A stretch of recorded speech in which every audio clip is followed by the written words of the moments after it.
your level of exposure, education, and what? Experience. You cannot put a primary school first living certificate holder side by side with an MSc holder. They have different level of education.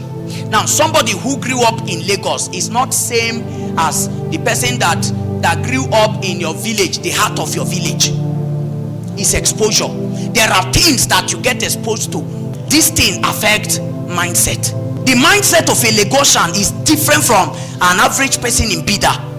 But part of all of these things we have listed is association. One of the things that influences mindset amongst these 5 things we listed is what? Association. The company you keep determines the quality of your mindset. The company you keep determines the way you view life and see things. The company you keep contributes greatly to your thinking pattern and your ideologies about life.